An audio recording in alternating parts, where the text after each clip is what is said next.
यारे मदीना इलाही बता हमको दियारे मदीना इलाही बना हमको गुबारे मदीना बलगल उला बिकमालिही कशफत दुजा बिजमालिही हसनत जमीअ खिसालिही सल्लू अलैहि व आलिहि सल्लल्लाहु अलैहि वसल्लम सल्लल्लाहु अलैहि वसल्लम सल्लल्लाहु ताला अलैहि वसल्लम। मुहतरम मुसल्लियान किराम, दिनदार ईमानदार যুবক ভাইরা, গোরা বাবারা, পর্দার অন্তরালে অবস্থানরত মা ও বোনেরা, আল্লাহ তাআলার দরবারে শুকরিয়া জ্ঞাপন করি যে আল্লাহ রাব্বুল আলামিন আপনাকে আমাকে নারায়ণ কাজ থেকে ফারেক করে জান্নাতি বাগানে আসার বসার সুযোগ করে দিয়েছেন। কোরআন ও হাদিস থেকে কিছু কথা বলা ও শোনার আল্লাহ তাআলা তৌফিক দান করেছেন। এজন্য বিশ্ব মালিকের দরবারে কালিমাতুশ শুকর আদায় করি, দিল থেকে আল্লাহ তাআলা শুকরিয়া জ্ঞাপন করি। আলহামদুলিল্লাহ। আলহামদুলিল্লাহ। মুহতারাম হাজিরিন, আমাদের আলোচনা চলছিল স্বামী স্ত্রীর মহব্বত, ভালোবাসা নিয়ে। আমরা জেনেছিলাম স্বামী স্ত্রীর মধ্যে সম্পর্কটা এটা পৃথিবীর ইতিহাসে, মানব জাতির ইতিহাসে প্রথম সম্পর্ক, এবং এই ভালোবাসাটা জান্নাতি ভালোবাসা। এই সম্পর্কটা আল্লাহ তাআলার মাধ্যমে হয়েছিল। তো আজকে আমাদের আলোচ্য বিষয় হচ্ছে স্বামী স্ত্রীর অধিকার, প্রাপ্য। আমরা শুধু শুনেই থাকি স্বামীর অধিকার, স্ত্রীর অধিকার নিয়ে সাধারণত আলোচনা হয় না। আমি স্বামী হিসেবে আমার কাছে আমার স্ত্রী কি পায়, এটা আমি আলোচনা করি না বা আলোচনা শুনি না। আমি শুধু আমার হকটা স্ত্রীর পক্ষ থেকে আদায় করতে চাই, কিন্তু স্বামী হিসেবে আমার উপর যে দায়িত্ব আছে, কর্তব্য আছে, সেই বিষয়টা খেয়াল করি না। এজন্য আমি আমার আলোচনাকে প্রথমে এভাবে করব যে আমি স্বামী হিসেবে আমার কি দায়িত্ব, অথবা আমরা হেডিং এভাবেও স্থাপন করতে পারি যে আমার স্ত্রী আমার কাছে কি পায়। এক কথায় স্ত্রীর অধিকার আর স্বামীর দায়িত্ব। স্ত্রীর অধিকার, স্বামীর দায়িত্ব, এই সম্পর্কে আজকের আলোচ্য বিষয় ইনশাআল্লাহ। মুহতারাম হাজিরিন, আমরা স্বামী হিসেবে আমাদের একটা কথা আমাদের মাথায় রাখতে হবে। সেটা হচ্ছে রাসূল বলেছেন আদ-দুনিয়া মাতা। মুসলিম শরীফের হাদিস, অন্যান্য হাদিস গ্রন্থে এই হাদিসটা এসেছে। তো রাসূল বলেছেন আদ-দুনিয়া মাতা, দুনিয়াটা পুরাটাই সামগ্রী, উপভোগের সামগ্রী। সৃষ্টি করা হয়েছে বনি আদমের জন্য। ওয়া খায়রু মাতা'আদ দুনিয়া আল মারআতুস সালিহা, দুনিয়ার পুরাটাই ভোগের সামগ্রী। এই পুরা ভোগের সামগ্রীর মধ্যে উত্তম সামগ্রী হচ্ছে আল মারআতুস সালিহা, সৎ স্ত্রী। আমরা যারা মা বোনরা বাসা বাড়িতে অবস্থান করছি, আজকের এই আলোচনাটা অবশ্যই গুরুত্বের সাথে ইনশাআল্লাহ শুনব। পুরুষরাও খেয়াল করে শুনব। তো আল্লাহ রাসূল বলছেন দুনিয়া পুরাটাই উপভোগের সামগ্রী।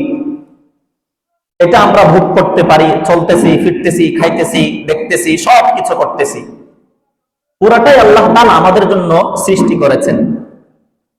এর মধ্যে উত্তম সামগ্রী হলো সবচেয়ে ভালো বস্তু হলো আল মারআতুস সালিহা, সৎ স্ত্রী। আমার আপনার জীবনে যদি একজন সৎ স্ত্রী চলে আসে, বা আমার স্ত্রীকে যদি আমি সৎ বানাতে পারি, পুরা জাহানের মধ্যে এই সৎ স্ত্রীটাই আমার জন্য সবচেয়ে উত্তম। এই কথাটাই রাসূল বলেছেন, আদ-দুনিয়া মাতা ওয়া খায়রু মাতা'আদ দুনিয়া আল মারআতুস সালিহা।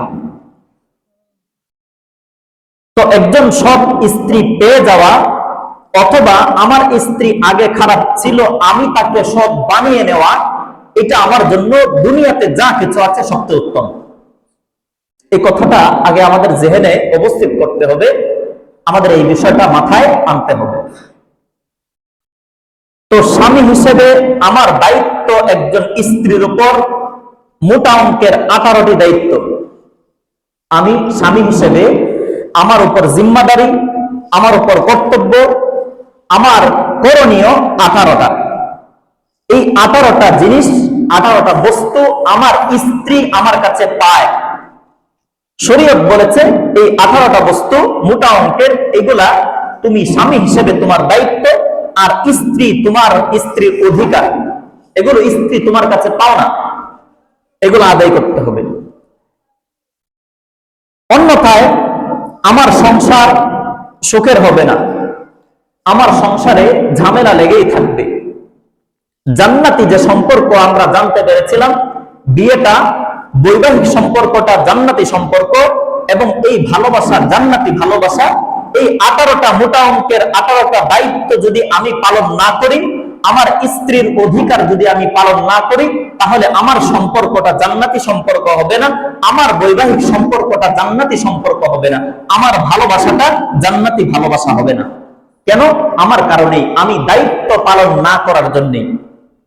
এজন্য 18টা বস্তু স্ত্রী আমার কাছে পায়, আর 18টা বস্তু এটা আমার দায়িত্ব, এগুলো পালন করতে হবে।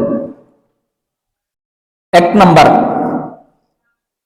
আমার কাছে স্ত্রী পায়, আমার দায়িত্ব স্ত্রীর অধিকার। 1 নাম্বার হুসনুল মুআশারা। 1 নাম্বার ভালো আচরণ করা, সুন্দর আচরণ করা স্ত্রীর সাথে। আল্লাহ তাআলা সূরা নিসার 19 নম্বর আয়াতে বলেন, ওয়াআশিরুহুন্না বিল মারুফ, ওয়াআশিরুহুন্না বিল মারুফ। আদম সন্তান, তুমি বালেগ হওয়ার পর যখন তোমাদের মাঝখানে বৈবাহিক সম্পর্ক স্থাপন হবে, যখন আল্লাহ তাআলার কালিমার মাধ্যমে ইজাব এবং কবুলের মাধ্যমে, যখন আলহামদুলিল্লাহ বলার মাধ্যমে যখন বৈবাহিক সম্পর্ক কায়েম হয়ে যাবে, তখন থেকে তোমার উচিত হবে, তোমার 1 নাম্বার কাজ হবে ওয়াশিরুহুন্না বিল মারুফ। স্ত্রীর সাথে সুন্দর আচরণ করবা, ভালো আচরণ করবা। 1 নাম্বার দায়িত্ব ওয়াশিরুহুন্না বিল মারুফ, স্ত্রীদের সাথে ভালো আচরণ করতে হবে, 1 নাম্বার দায়িত্ব। فإن كرهتموهن فعسى أن تكرهوا شيئا ويجعل الله فيهن خيرا كثيرا। সূরা নিসার মধ্যে আল্লাহ তাআলা বলছেন ভালো আচরণ করতে। আবার আল্লাহ তাআলা পরের আয়াতে বলছেন, এই আয়াতের পরের অংশের মধ্যে বলছেন ফাইন কারিহতুমুহুন্না, যদি তোমার স্ত্রীর কোনো আচরণ যদি তোমার কাছে অপছন্দনীয় মনে হয়, ভালো মনে হয় না, খারাপ আচরণ করলো তোমার স্ত্রী তোমার সাথে, তাহলে তোমার করণীয় কি?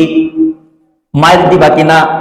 আল্লাহ তাআলা বলছেন না না, ফাইন কারিহতুমুহুন্না, যদি তোমরা তাদেরকে অপছন্দ করো তাদের কোনো কার্যকলাপের কারণে, ফাআসা আন তাকরাহু শাইআ, তুমি কোনো একটা বস্তু তোমার স্ত্রীর অপছন্দ করলা, তাহলে কি হবে?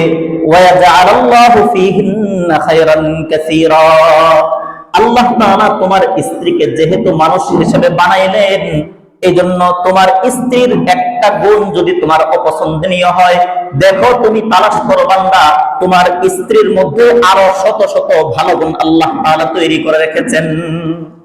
একটা তুমি খারাপ গুণ দেখলা, আরো আল্লাহ তাআলা তোমার স্ত্রীর মধ্যে দেখো হাজার হাজার ভালো গুণ আল্লাহ তাআলা তৈরি করে রেখেছেন। কারণ তুমিও মানুষ, স্ত্রীও মানুষ, তাহলে মানুষ হিসেবে তোমাকে আল্লাহ তাআলা ভালোভাবে বানাইলেন আর তোমার স্ত্রীকে সব খারাপ গুণ দিয়ে বানাইলেন, বিষয়টা এমন না। তুমি একটা গুণ দেখেছো তোমার খারাপ স্ত্রীর, আরো হাজার গুণ তার ভালো রয়েছে, সেগুলোর দিকে লক্ষ্য করো। সেগুলোর দিকে লক্ষ্য করে তোমার কাম হবে ওয়াশিরুহুন্না বিল মারুফ, ভালো আচরণ করবা। হুসনুল মুআশারা, এক নাম্বার স্বামীর দায়িত্ব স্ত্রী আমার কাছে পায়, আমার পক্ষ থেকে স্ত্রীকে ভালো আচরণ করা, আমার স্ত্রীর সাথে সুন্দর আচরণ করাটা এক নাম্বার দায়িত্ব। এক নাম্বার দায়িত্ব সুন্দর আচরণ করা। শুনেন, ওয়াজ শুনেন, কোরআন হাদিস থেকে ওয়াজ করলে মানুষের দিলে গাঁথে। দিলের কান দিয়ে কোরআন হাদিসের আলোচনা শুনতে হয়। এক নাম্বার দায়িত্ব, ভাই আমি বিয়ে করলাম, খাইলাম দাইলাম, সব শেষ দুনিয়া, এটার নাম বিয়ে নয়। সবচেয়ে উত্তম সম্পর্ক আর জান্নাতি সম্পর্ক। এই সম্পর্কটা 2 দিনের উপভোগ সামগ্রী, কিছুদিনের আনন্দ না। এই সম্পর্কটা আমার বিয়ের পর থেকে মৃত্যু পর্যন্ত আমার একটি জান্নাতি সম্পর্ক। এই জান্নাতি সম্পর্কটা কিভাবে হবে? কোরআন এবং হাদিসের আলোকেই করতে হবে। এজন্য এক নাম্বার স্বামীদের দায়িত্ব, আর স্ত্রী আমার কাছে পায়, এটা হলো হুসনুল মুআশারা, উত্তম আচরণ করা, ভালো আচরণ করা স্ত্রীর সাথে। স্ত্রী এটা আমার কাছে পায়, এক নাম্বার দায়িত্ব। কারণ ভালো আচরণ কেন করব? ভালো আচরণ কেন করবা? আল্লাহ রাসূল সাল্লাল্লাহু আলাইহি ওয়াসাল্লাম বুখারী অথবা মুসলিমের আরেক হাদিসের মধ্যে বলেছেন, খায়রুকুম খায়রুকুম লিআহলিহি ওয়া আনা খায়রুকুম লিআহলি। কারণ তুমি তোমার স্ত্রীর সাথে ভালো আচরণ করতে হবে। এটা কেন? কয় বান্দা তুমি দুনিয়ার জীবন শেষ করলা, কোথায় যাইবা? কয় আখিরাতের দিকে পাড়ি জমাইবা। তোমার স্ত্রীর সাথে বৈবাহিক সম্পর্ক স্থাপন হওয়ার পর থেকে কবর পর্যন্ত এই যে সময়টা তুমি পার করলা, তোমার স্ত্রী যদি তোমাকে সার্টিফিকেট দান করে, তোমার স্ত্রী যদি বলে আমার স্বামী আমার সাথে ভালো আচরণ করেছে, সুন্দর আচরণ করেছে, আমি আমার স্বামীর উপর সন্তুষ্ট, এই কথা যদি তোমার স্ত্রী তোমার সম্পর্কে বলে, খায়রুকুম খায়রুকুম লিআহলিহি, তাহলেই তুমি ভালো।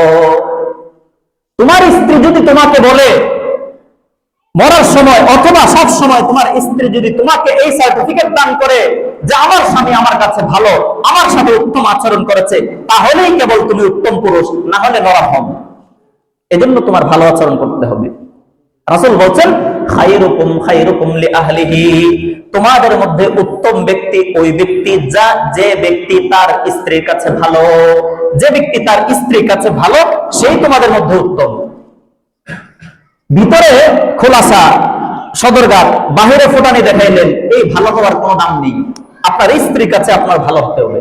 এজন্য রাসূল বলছেন, এক নাম্বার কোরআনের এবং হাদিসের এক নাম্বার স্বামীর দায়িত্ব, আর স্ত্রী আমার কাছে পায়, এক নাম্বার হলো হুসনুল মুআশারা, সুন্দর আচরণ, ভালো আচরণ।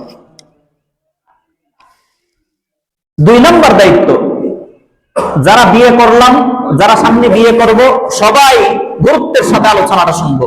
আমার পরিবার যেন জান্নাতি পরিবার হয়, আমার পরিবারটা যেন জান্নাতি পরিবার হয়, এই চিন্তা ভাই আমি অভিভাবক হিসেবে, আমি স্বামী হিসেবে আমার দায়িত্ব, কর্তব্য, আমার উপর ফরজ, আমার উপর ওয়াজিব।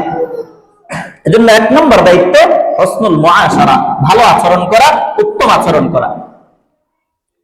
2 নম্বর দায়িত্ব আইয়ুআল্লিমাহা উমুরা দীনিহা, বিয়ে করে আনলাম, আমি স্ত্রীর সাথে বসবাস করলাম, সুন্দর আচরণ করলাম, প্রেম ভালোবাসা মায়া মহব্বতের আলোচনা করলাম, আমার দায়িত্ব শেষ না। রাসূল বলছেন, তুমি একজন কর্তা হিসেবে, অভিভাবক হিসেবে, স্বামী হিসেবে তোমার দ্বিতীয় দায়িত্ব আইয়ুআল্লিমাহা উমুরা দীনিহা। তোমার স্ত্রী যদি ভালো হয়, আলেমা হয়, দ্বীনের বিষয়বস্তু সম্পর্কে, হুকুম আহকাম সম্পর্কে জ্ঞাত হয়, তাহলে তোমার দায়িত্ব নেই।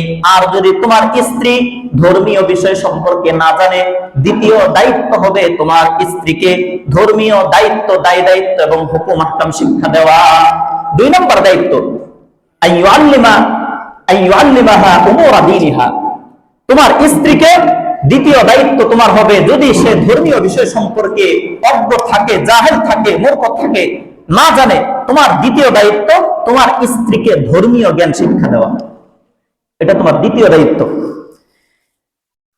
এবং ধর্মীয় বিষয়ে তাকে উদ্বুদ্ধ করা।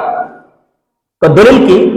দলিল হলো সূরা তাহরিমের 12 নম্বর আয়াত। সূরা তাহরিমের 6 নম্বর আয়াতে আল্লাহ তাআলা বলছেন, ইয়া আইয়ুহাল্লাযীনা আমানু কু আনফুসাকুম ওয়া আহলিকুম নারা।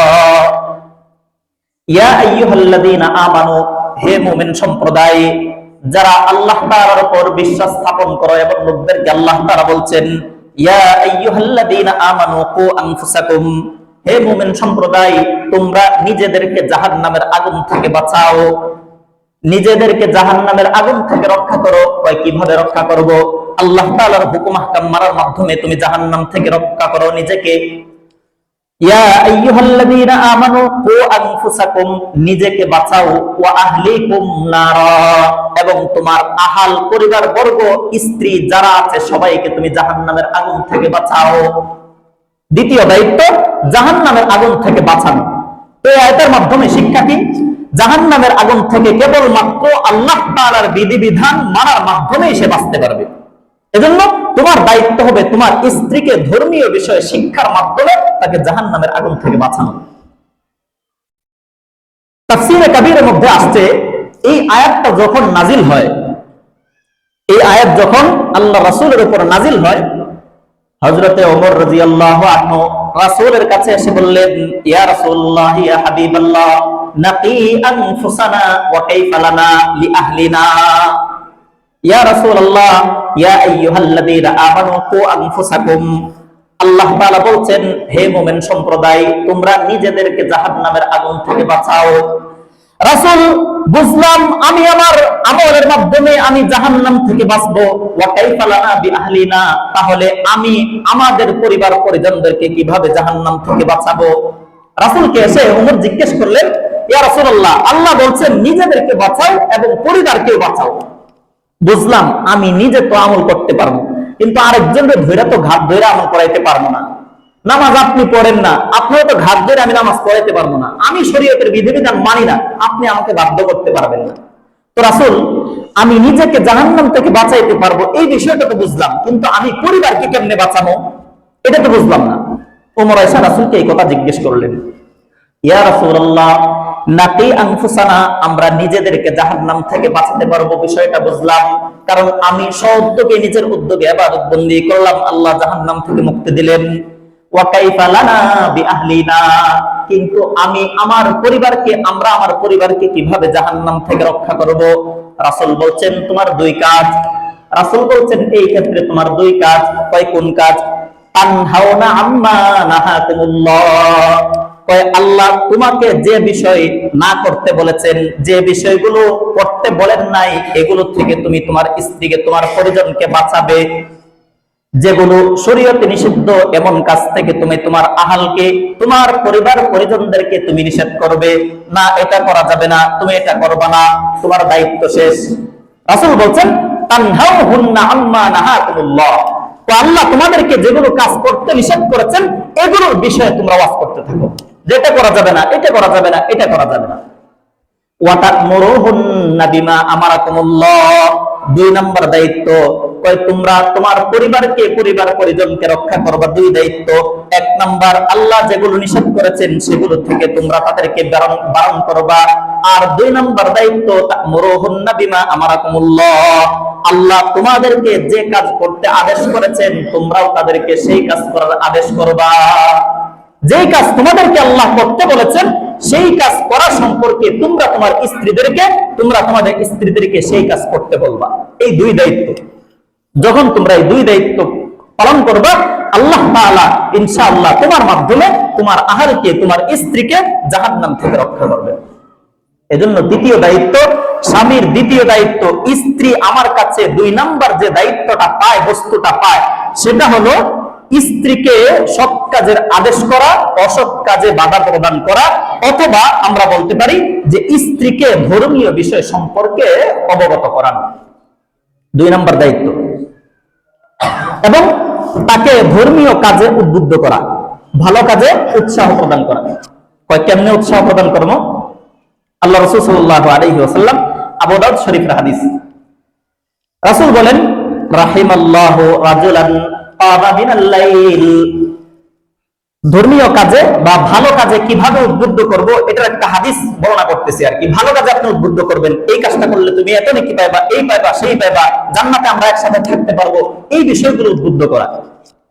এই সম্পর্কে একটি হাদিস, রাসূল বলেন রাহিমাল্লাহু রাজুলান কামা মিনাল লাইল, আল্লাহ তাআলা এমন পুরুষকে রহমতের চাদর দ্বারা ডেকে নেন, রহমতের চাদর দ্বারা আবৃত করেন, কামা মিনাল লাইল, যে রাত্রে শেষ রাত্রে জাগ্রত হয়, ফাসাল্লা, জাগ্রত হয়ে 2-4 রাকাত নফল নামাজ পড়ে, তাহাজ্জুদের নামাজ পড়ে, ওয়া আইকাযা আহলা, নামাজ পড়ার পর সে দেখলো তার স্ত্রী ঘুমন্ত, তার স্ত্রীকেও নামাজের জন্য জাগাইলো, ফাইন আবাদ, যদি তার স্ত্রী ঘুম থেকে জাগ্রত হতে অস্বীকার জানায় বা ঘুম থেকে জাগ্রত না হয়, নাযাহা ফি ওয়াজহিহাল মা, তাহলে তার স্ত্রীর চেহারায় সে একটু অল্প পরিমাণ পানি ছিটিয়ে দেয়।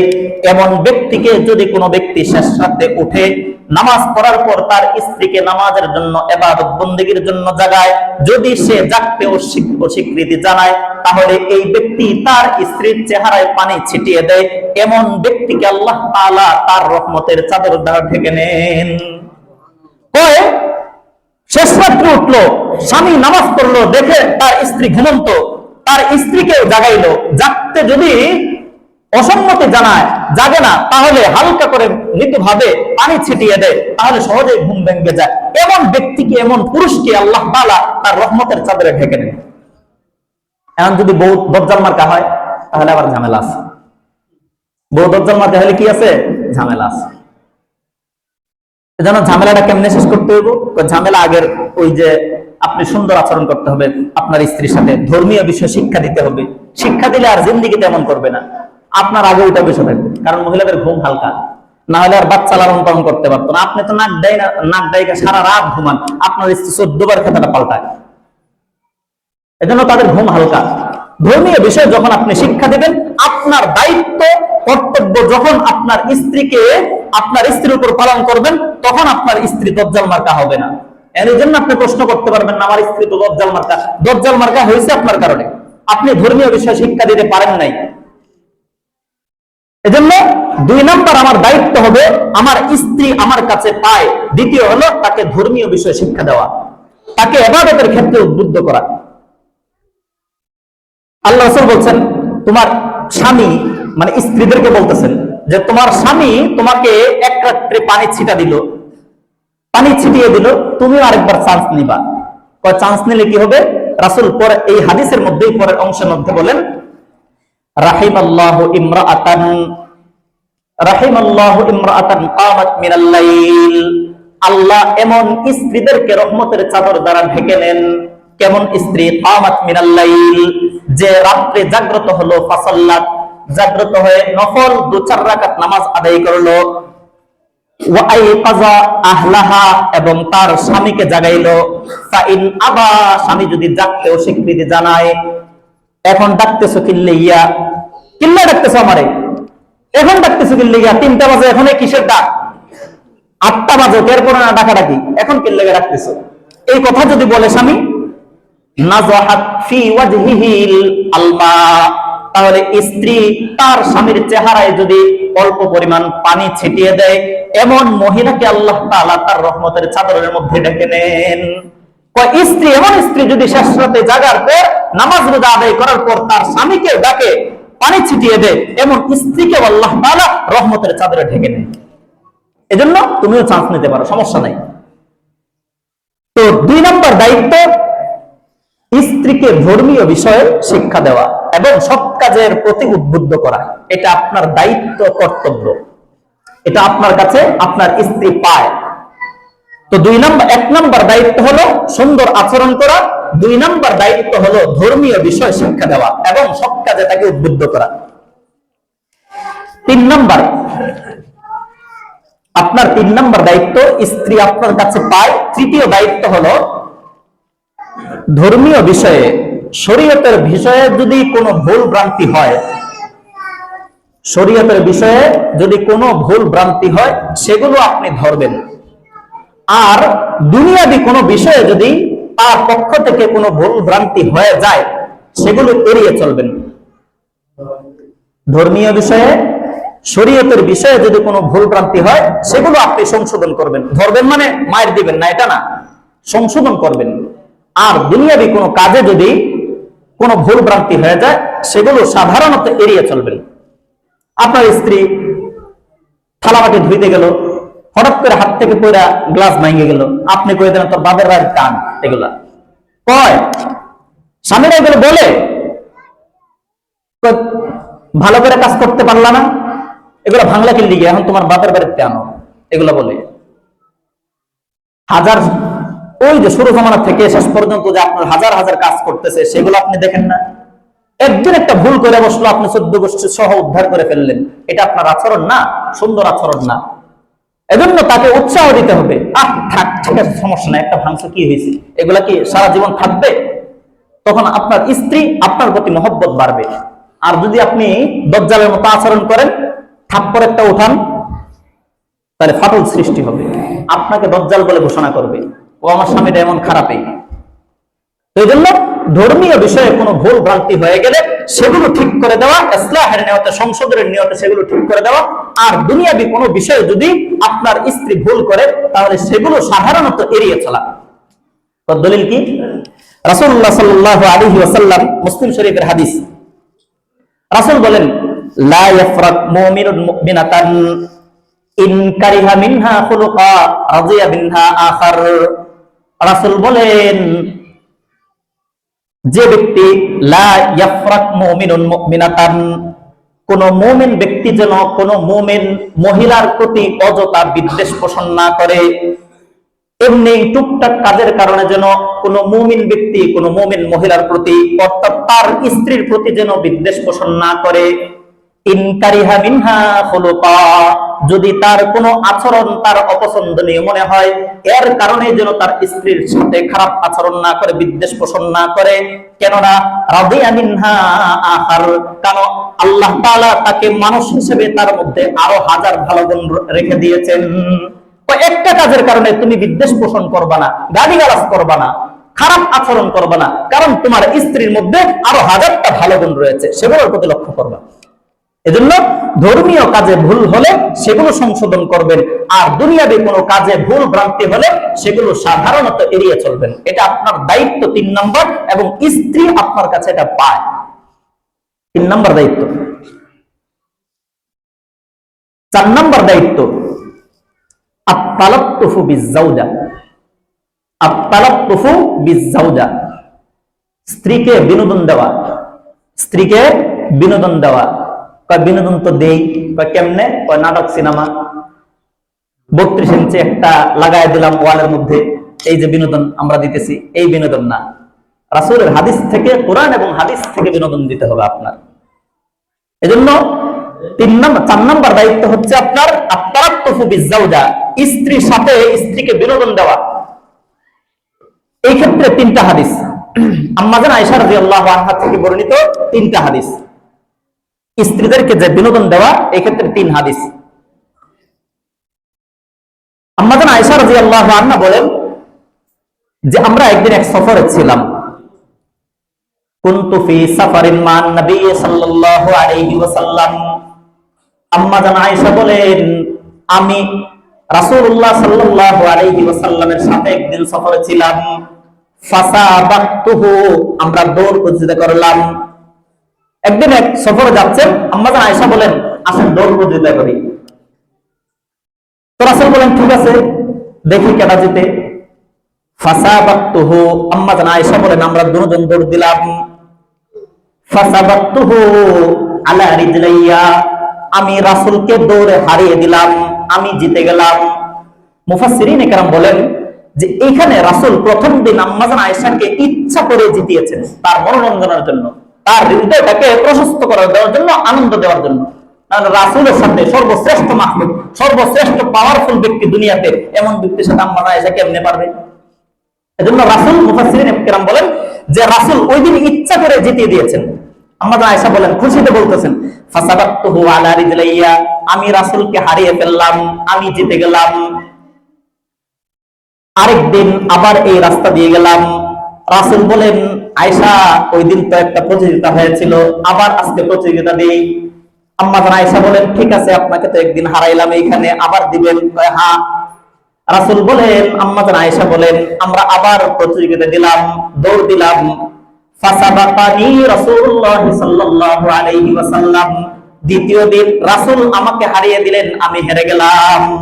রাসূল বলেন, হাদিহি বিতিলকা সাবাকা, ওই যে ওই দিন হারাইছিলা, আজকে ওইটার প্রতিশোধ নিলাম। ওই যে ওই দিন হারাইছিলাম, আজকে টাকাটা শেষ। গোল তুমিও দিছিলে একটা, আজকে আমিও দিলাম। এভাবে রাসূল স্ত্রীদেরকে মনের মধ্যে আমোদ প্রমোদ দেওয়ার জন্য এগুলো করতেন। আপনি এগুলো করবেন, কবে করছেন? রাসূলের হাদিস কবে অনুসরণ করছেন?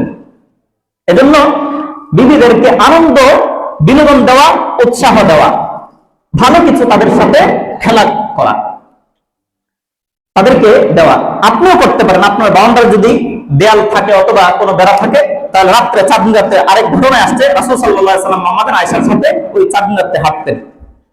আর হাঁটার ক্ষেত্রে অন্য কোনো বেগানা পুরুষ যেন আপনার এবং আপনার স্ত্রীকে না দেখে সেই ব্যবস্থাও করতে হবে। আপনি রাস্তা দিয়ে দৌড় দিলে, আমি রাস্তা দিয়ে দৌড় দিলে, এটা রাসূলের সুন্নাত হবে না। আড়ালে থেকে তখন আপনি প্রতিযোগিতা করতে পারেন স্ত্রীদের সাথে। তো এক নম্বর বর্ণনা, রাসূলের সাথে আম্মা জান আয়েশা রাদিয়াল্লাহু আনহা দৌড় প্রতিযোগিতা করেছেন। দুই নম্বর ঘটনা, এটা বলে শেষ করে দিচ্ছি। দুই নম্বর হাদিস, আম্মা জান আয়েশা বলেন যে আমি যখন ছোট, আম্মা জান আয়েশার বিয়ে হয়েছিল 6 বছর বয়সে, 6.5 বছর বয়সে। তো ছোট অবস্থায় বিয়ে হয়েছিল। উনি বলেন, ইয়াল্লাবুনাল হাবশা বিহিরাবিহিম, হাবশাবাসীরা মদিনার চত্বরে তারা তাদের বর্ষা দিয়ে খেলা করত। আম্মা জান আয়েশা বলেন যে হাবশাবাসীরা তারা বর্ষা দিয়ে মদিনার চত্বরে খেলাধুলা করত। তো রাসূলুল্লাহ সাল্লাল্লাহু আলাইহি ওয়াসাল্লাম, ফাসাতারানি রাসূলুল্লাহ সাল্লাল্লাহু আলাইহি ওয়াসাল্লাম, এই বর্ষা খেলা দেখানোর জন্য রাসূল আমাকে আড়াল করলেন। ভিন্ন হাদিসের মধ্যে আছে যে রাসূল সাল্লাল্লাহু আলাইহি ওয়াসাল্লাম মাঠে এই যে দরজায় দাঁড়ালেন আমার ঘরে, আর আমি রাসূলের এইখানে আমার থুতনিকে রাখলাম, আর আমার গাল রাসূলের গালের সাথে লাগিয়ে এভাবে আমি দেখতেছিলাম। রাসূল আমাকে পর্দা করেছিলেন, আর আমি এভাবে গালটা লাগিয়ে তাদের খেলা দেখতেছিলাম। আম্মা জান আয়েশা বলেন যে রাসূলুল্লাহ সাল্লাল্লাহু আলাইহি ওয়াসাল্লাম আমাকে আড়াল করলেন, আর আমি যতক্ষণ ইচ্ছা আমি খেলা দেখতেছিলাম। আম্মা জান আয়েশা বলেন, তোমরা ধারণা করো কি পরিমাণ আমি, আমার উত্থিত বয়স তখন খেলাধুলায় আমার সবচেয়ে বেশি পছন্দ ছিল। তাহলে তোমরা ধারণা করো আমি কতক্ষণ খেলা দেখছিলাম।